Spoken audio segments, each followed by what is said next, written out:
Bonjour à tous, bienvenue pour un tour d'horizon des actualités du territoire métropolitain.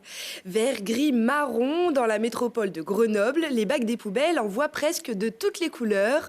Sans être daltoniens, certains habitants semblent pourtant avoir du mal à faire la différence au moment de jeter leurs déchets. Pour améliorer sa politique de tri, la collectivité mène en ce moment une grande enquête à l'usine de traitement d'Atanor à La Tronche. Mirko Pecci. Comment évolue le tri sélectif dans la métropole? C'est la question que doit résoudre Verdicité, un bureau d'études en prévention et gestion des déchets.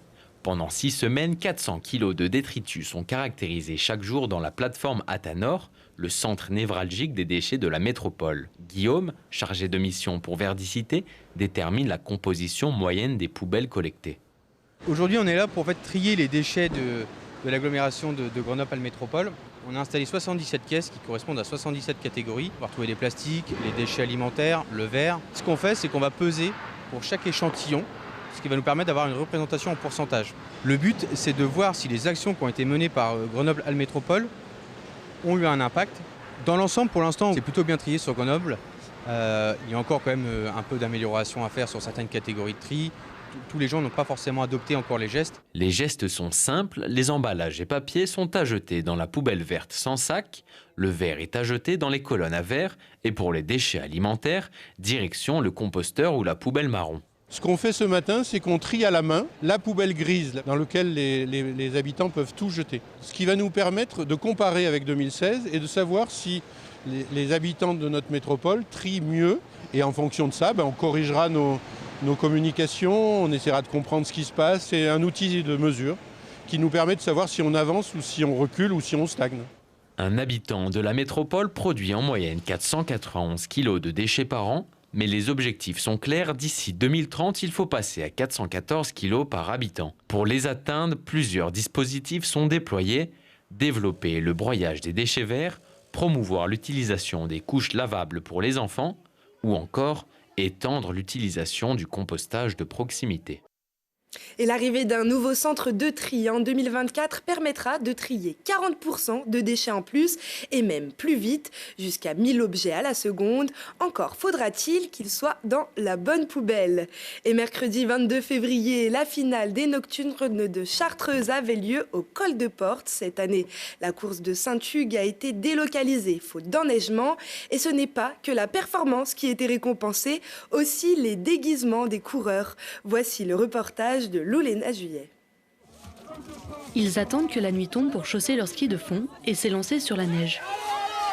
Comme chaque année depuis 28 ans, le challenge des Nocturnes de Chartreuse réunit des dizaines de sportifs motivés. Au programme, 4 relais en duo sur 4 sites du massif de la Chartreuse, le Sapet, la Ruchère, le désert d'Entremont et habituellement Saint-Hugues de Chartreuse. Pour le dernier volet de la compétition, un dress code déjanté est imposé pour une ambiance festive et conviviale. Ce soir, c'était dur, ça glissait pas beaucoup, il pleuvait, mais bonne ambiance parce que tout le monde est déguisé, c'est la dernière donc on profite quoi. Même si on a mal sur le parcours, on est content d'être avec les copains donc c'est bon enfant. Moi j'en fais très régulièrement, je suis monitrice au Col de Porte. Moi j'en fais pour le plaisir mais ouais pareil assez régulièrement. C'est sympa de Grenoble de venir ici. Selon le niveau de leur circuit, les concurrents ont tout donné pendant 20 à 30 minutes. Au total, près de 80 duos de petits et grands se sont affrontés, malgré une météo bien humide.